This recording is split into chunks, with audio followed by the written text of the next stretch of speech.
spooky season is upon us for the first Descendant. Now, alongside all of the new goodies and gadgets and fun stuff and new features and quality of life stuff we got, comes a brand new apex predator. The Stalker looms in the void, and we must protect Albion and head back into the void to intercept yet again another Colossi.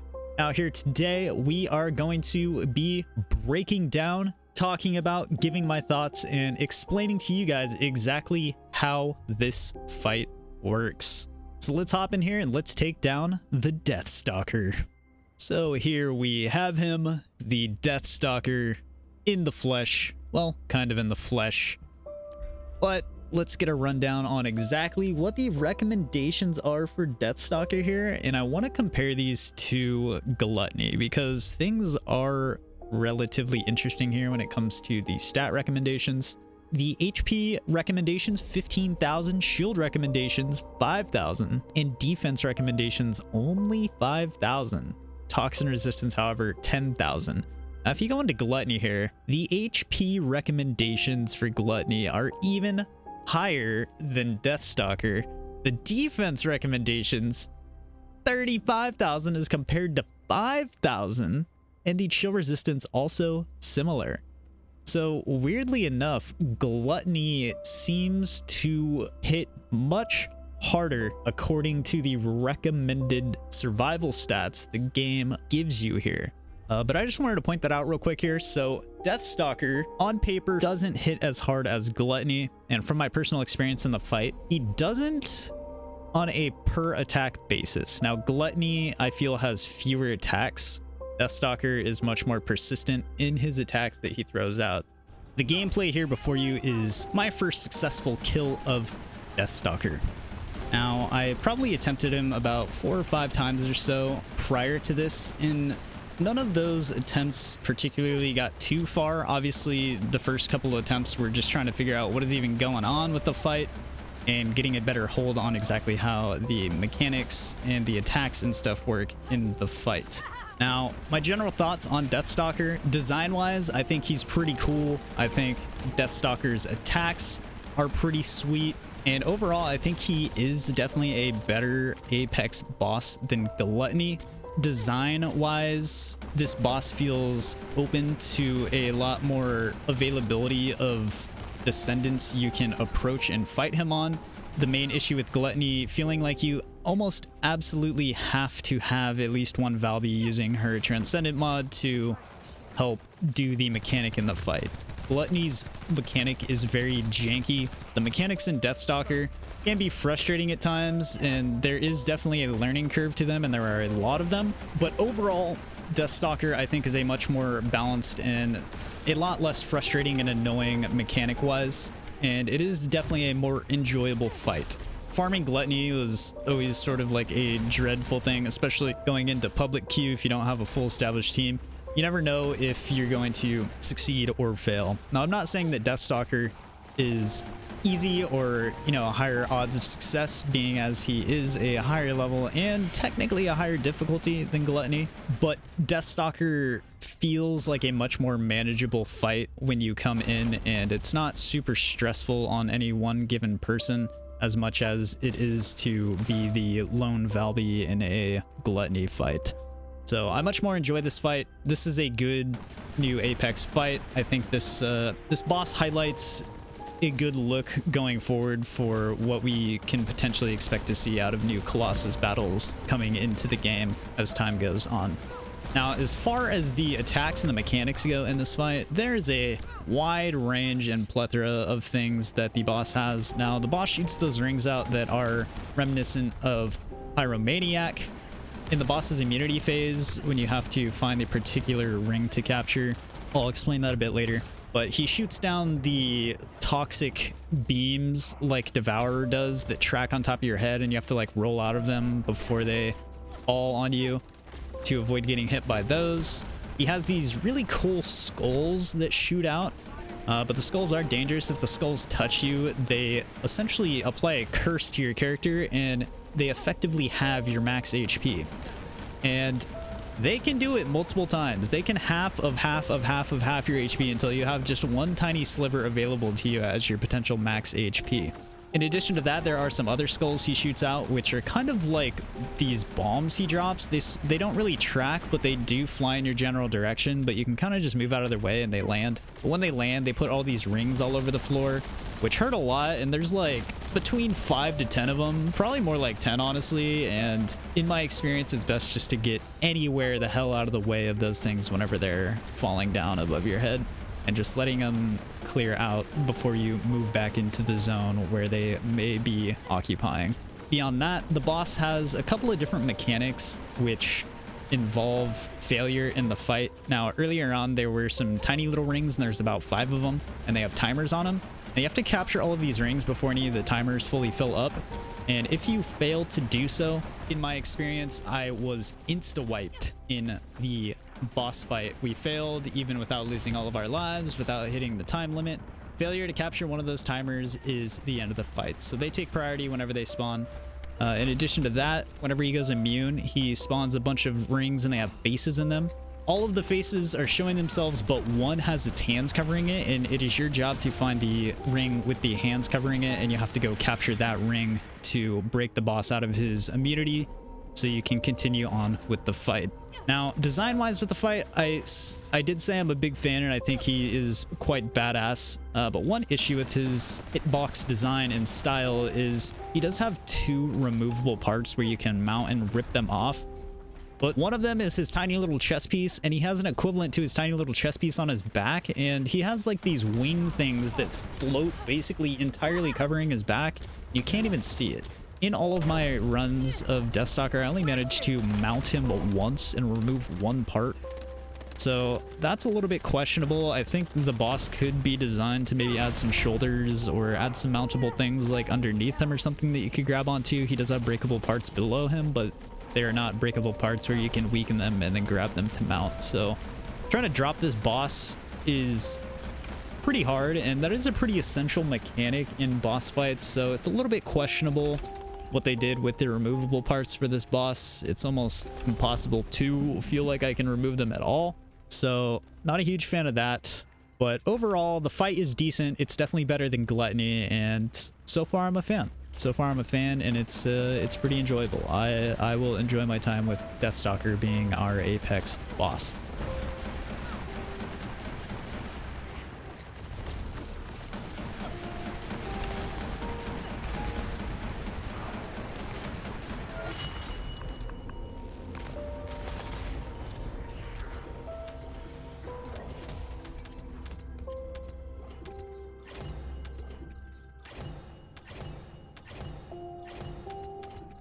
Now, this next run of the boss is what I consider to be my cleanest and most successful run of the fight, and that is mainly due to the team composition we had here. This was the best composition I experienced in this fight. Me being the main DPS character here on my Rocket Glay, which I do think Rocket Glay is pretty solid for this fight. It's really nice to deal with the skulls using the rocket as you can AoE all of them, and when the boss shoots them out, oftentimes you can sort of hit them all at once and take them out before they can spread out and even go after your teammates, as you can see right there. So on top of that, I had Ajax and 2 Eugens in here. Now, I don't know if 2 Eugens is necessary, but definitely having a Eugen and or an Ajax is very solid. Ajax's shield can block a lot of the projectiles the boss shoots out, which lets your team all bunch up and actually focus fire on the boss without having to dodge constantly and get out of the way of stuff. Eugens are very nice because the boss is constantly doing things that can drain your health or cut your health in half. Those green skulls he shoots out, if they touch you, as you can see, my HP bar is like cursed and broken right now, and it's like cut down to like 1/8 or whatever it is right now. That is due to me getting hit by the green skulls. Now, when you're hit by the green skulls, like I said, it cuts your max HP in half, and it's a bad time. So you definitely don't want to get those. Whenever the green skulls pop out, it is definitely priority to take those out. Now, the boss sets these clocks down occasionally, as you can see here, and they're essentially timers that you need to capture before they're gone. If you fail to capture any of these, it is a hard wipe mechanic, like if you don't feed Gluttony enough, and it will insta-wipe your whole team regardless of lives that you have regardless of the time in the fight. So don't let those clocks go to waste. Now, when you send the boss immune, he spawns these large rings around which have a bunch of these floating heads in them. Now, all of them have a floating head that is just staring at you and looking at you with a face, except one.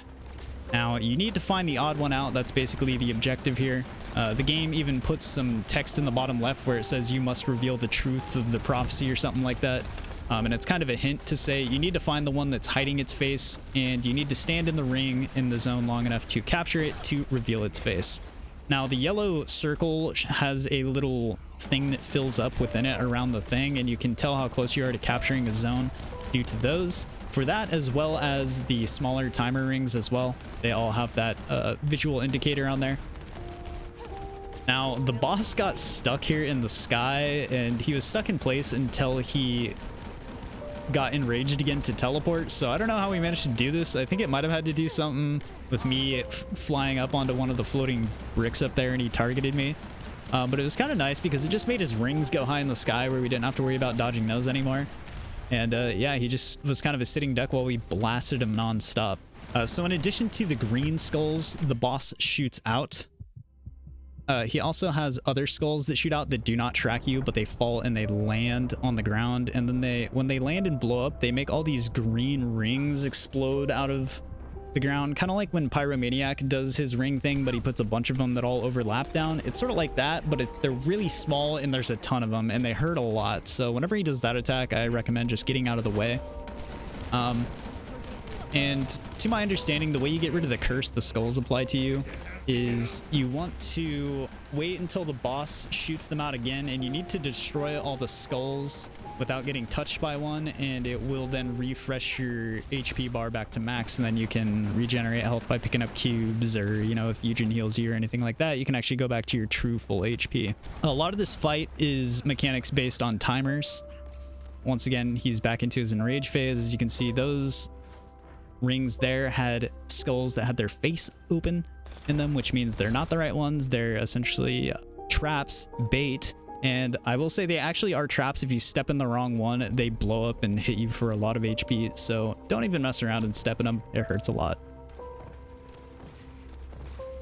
There's the green thing like Devourer. He drops those down on you, so that tracks on your enemy. I recommend if you're the one targeted, roll out of the ring. He only ever does this whenever he's in his immunity phase, so roll out of the ring. Don't leave it in the middle of the ring for your teammates to step in. These are the green rings he does from his other skulls as well. So like I said, you just want to be off of the elevation that they are or out of the range of them, because those things, you're basically destined to go down if you're standing in the middle of a bunch of those whenever they go off. So be careful of that.